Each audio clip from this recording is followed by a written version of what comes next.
The passage for our meditation this morning is taken from Isaiah chapter 11, the text that was read a little while ago. And I want to read, a few verses before that, starting with chapter 10, verse 33. It says, "Behold, the Lord of hosts, will lop the boughs with terrifying power. The great in height will be hewn down, and the lofty will be brought low.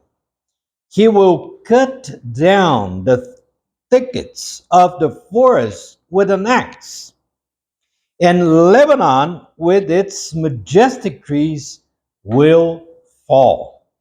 There shall come forth a shoot from the stump of Jesse, and a branch shall grow out of his roots, and the Spirit of the Lord shall rest upon him, the Spirit of wisdom and understanding, the Spirit of counsel and might, the Spirit of knowledge and the fear of the Lord, and his delight shall be in the fear of the Lord.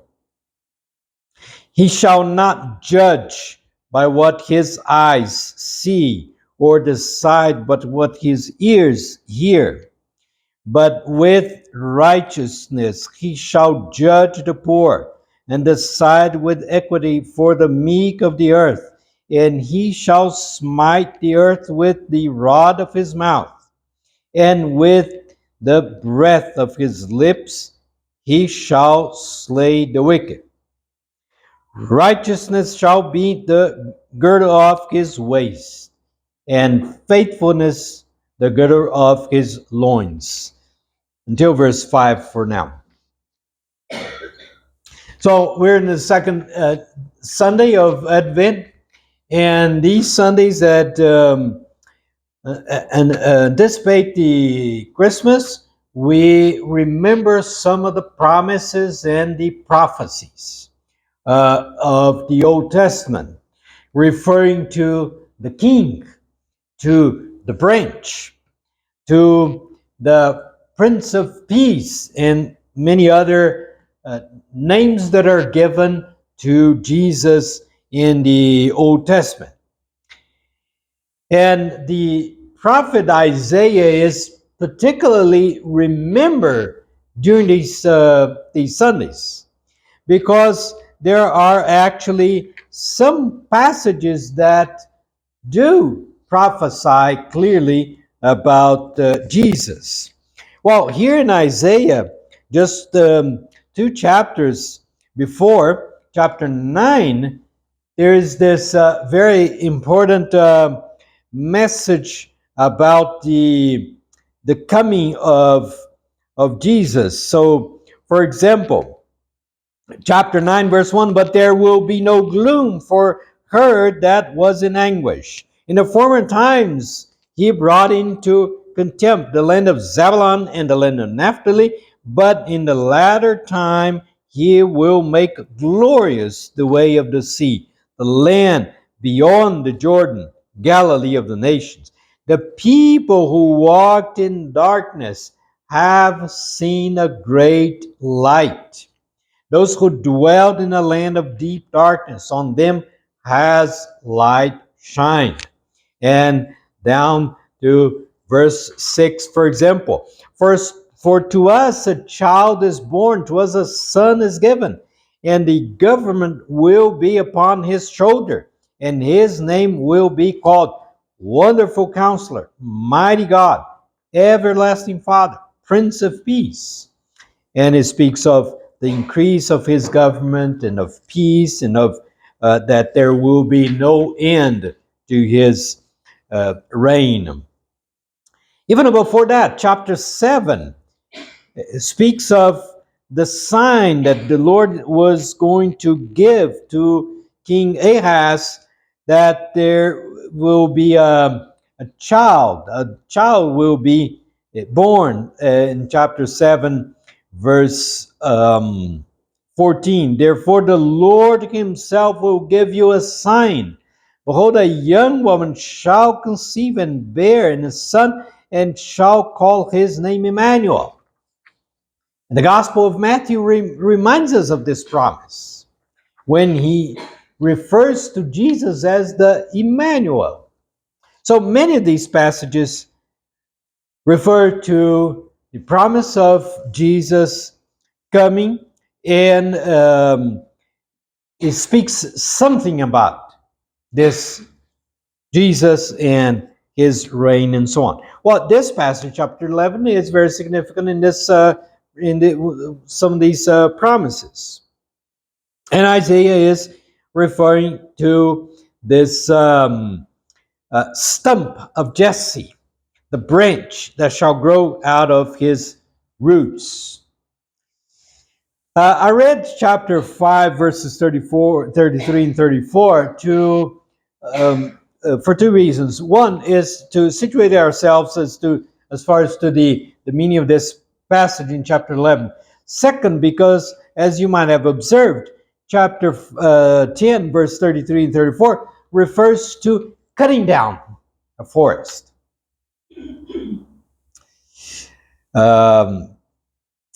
He will cut down the thickets of the forest with an axe, and Lebanon with its majestic trees will fall. As you may know, Lebanon is many times in Scripture referred to as to the height of their trees and so on. So there's a symbolism of Lebanon, the high trees, the strong trees, the cedar of Lebanon, and so on, with all its glory and so forth. So the Lord is speaking of cutting down this forest. Probably he's not referring to it literally, some forest devastation. He is referring to all the glory of Lebanon. And he is also probably referring to the powers that were oppressing the Israelites at the time of the prophet, or that did oppress the Israelites after the time of Isaiah. So in a sense, chapter 11 will speak of a situation that is far beyond the time of Isaiah. Because at the time of Isaiah, as we can see in chapter 7, is a time where the Assyrians were coming and oppressing the Israelites. So it was a time that the Israelites were suffering some sort of pressure from foreign kingdoms. Now, what's the good news? And chapter 10, the last few verses, as we read, the good news is that all this power, this foreign power, will be cut down. While the second part of this good news is that, wow, if you've seen trees cut down, a forest that had been, let's say, devastated, or for some reason they had to cut down all the trees, what do you see? You see all the roots or the stump and so on. And it's normally an image of death. Where there was a beautiful forest, now there's nothing. Even in the city, sometimes we are surprised or shocked when we see a beautiful park or a beautiful tree, and all of a sudden somebody came and cut down all that. We think of something is lost. A shade, a nice place to be, nice park to walk, and so on. Something had been lost when we see a tree cut down. And chapter 11 brings good news. A shoot from the stump of Jesse. He will come forth. A branch shall grow out of his roots. Well, I want to quickly uh, point out two things about this shoot and this branch. One is about the where it comes from and some of the qualities or the traits of this stump or this branch, this shoot that is coming forth. Of course, as we read, we know that the prophet is not talking about how to restore a forest. He's not talking about reforestation. He's talking about someone who is going to come and who is going to reign again. But the way he describes this person points to the contrast of what had been before. So, a few things. It says, "And the Spirit of the Lord shall rest upon him." Someone, a person. The Spirit of wisdom and understanding, the Spirit of counsel and might, the Spirit of knowledge and the fear of the Lord. And his delight shall be in the fear of the Lord. Now, he goes on to say in verse 3 that he shall not judge by what his eyes sees. So it's clearly that we see in this passage that the prophet is referring to the shoot of from the stump of Jesse as a person who will be a king or some sort of high authority that will judge, will rule over his people. For the time of Isaiah, that meant that someone will come and free us from the nations that are trying to oppress us. The interesting thing about the prophecies, and we have noted this in our Sunday school classes, but one thing is interesting about the prophecies is that they have a part of it that is literal and a part of it that is, let's say, eschatological. It points to a much greater future. Well, maybe this is one passage that is also referring to this. One is, in a way, it will fulfill the promise of God to David, that there will always be a ruler in the throne of David, that the reign of David will be forever. But as we know today, for example, the state of Israel does not have a king. And for many centuries, the state of Israel has not had a king. And the other sense is that, it does refer about a king, but this will be fulfilled not literally as a monarchy, as some expected back then, but as the reign of Jesus Christ. Well, but what causes attention here is probably not only what it said, but what it is not said about this king. Well, what it says about him is that the Spirit of the Lord shall be upon him, the Spirit of wisdom, understanding, counsel, might, knowledge, and fear of the Lord, and his delight shall be in the fear of the Lord. Great qualities. Normally, you don't expect that in a king or a president of a country. a ruler, let's say modern day rulers, or even if we go back to the, let's say, the Roman period, the Caesars, you wouldn't describe an emperor as someone who had wisdom, understanding, counsel, might. You might have power, but knowledge, the fear of the Lord. So that's the first thing that we can see about this king.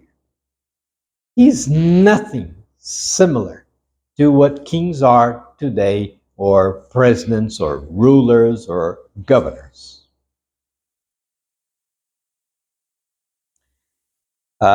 He will rule differently.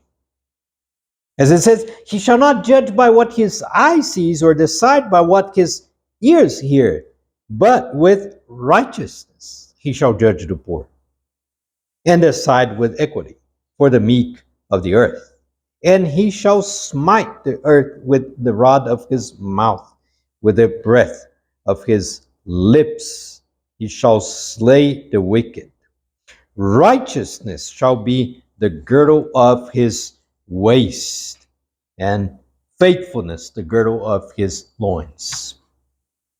Well, it's a portrait of a different sort of ruler, not our conventional ruler, not our conventional king or emperor. It's a different one here. And he will rule with these traits.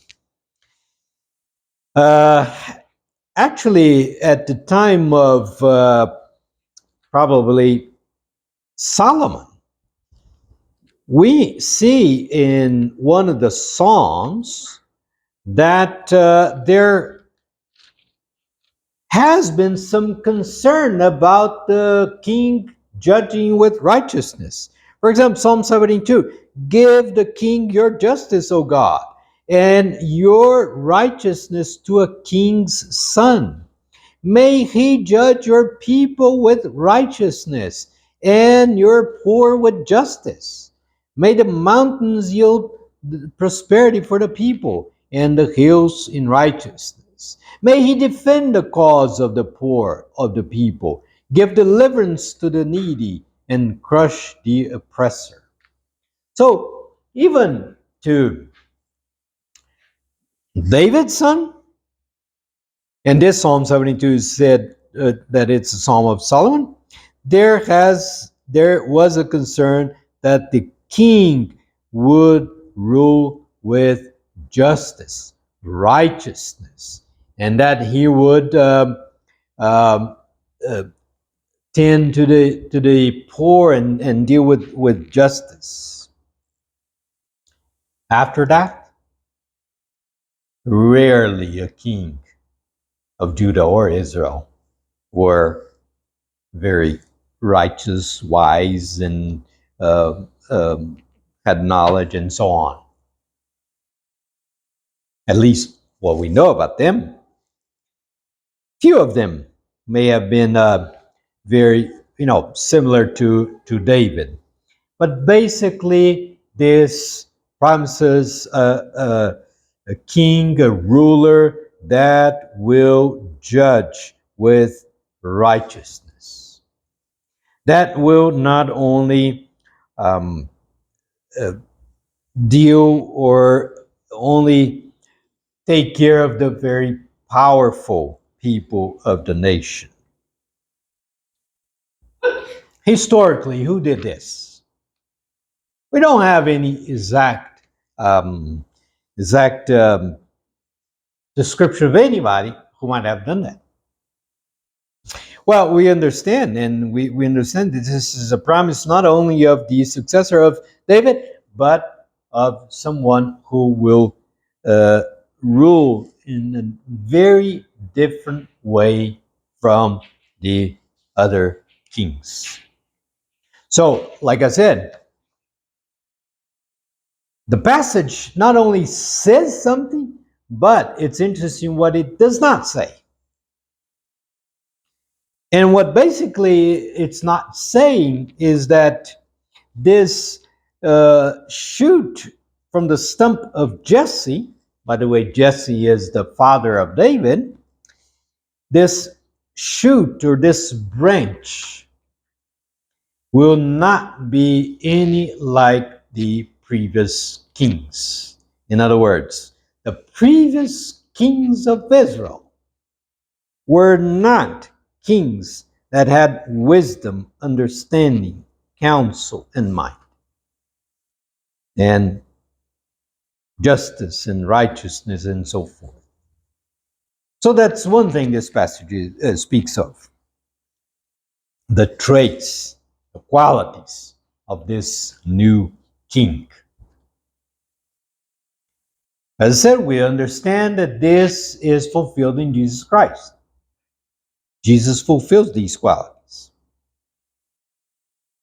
Well, verse 6 through 10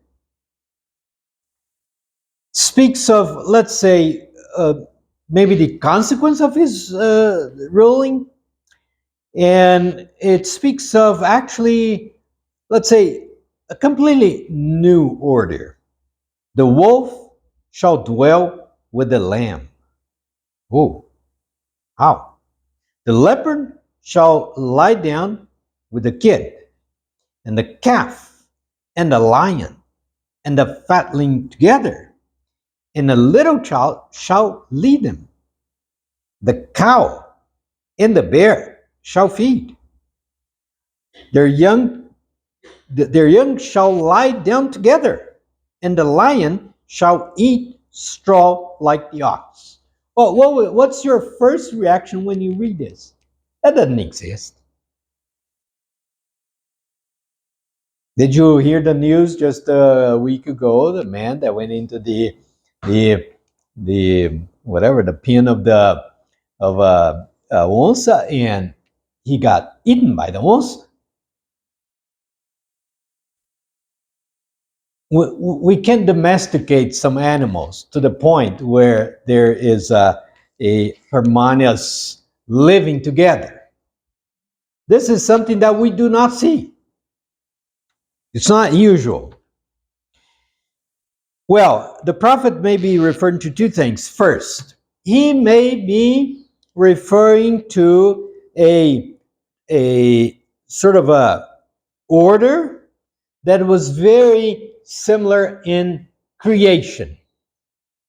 You know, before the man sinned, there was order in creation. There was no enmity between animals and the human beings, and even between the animals themselves and so forth. So he may be remembering like it was in creation, and he's speaking of a time that will be like, the time of creation, when not even animals would kill another animal to sustain themselves. On the contrary, the wolf and the lamb would be living together. Again, this is not something that did happen literally at any time, but is he referring to a time when this will happen one day? Again, then it's talking about a very far future. Another way of looking at this passage is that, yes, he may be referring to a time when the whole creation, the whole world will be restored as it was in creation. But also, he may be using these words as imagery, metaphor. So when he's talking about wolf and lamb, he may be referring to human beings. It's an imagery for the human beings, where there's enmity. Wolves would be like the nations that would oppress the Israelites many times were considered the lamb, the uh, the people of God were lambs of God, and so he may be using this imagery to refer to a time when there will be no enmity between people. Again, it's hard to find to see that this did happen at one point, literally. On the contrary, we still live, in a time of a lot of enmity. People are hostile to each other because of religious reasons, because of political stance, and for whatever other reasons. Uh, as I mentioned, chapter 9 referred to this uh, new leader as the Prince of Peace. And this passage suggests this peace that will govern this new order, in a sense that people will not be destroying each other. Animals will not be destroying each other. There will be a peaceful living among everyone, and even among the whole creation, all creatures. Um, like verse 9, they shall not hurt or destroyed in all my holy mountain. For the earth shall be full of the knowledge of the Lord, as the waters cover the sea. It may be a reference to some sort of a idealistic situation, but it's an allusion to the restoration of creation, and it may refer to not the order of creation, but mainly to a situation where peace will rule forever. In that day, the root of Jesse shall stand as ensign unto the peoples. Him shall the nations seek, and his dwelling shall be glorious. Well, this passage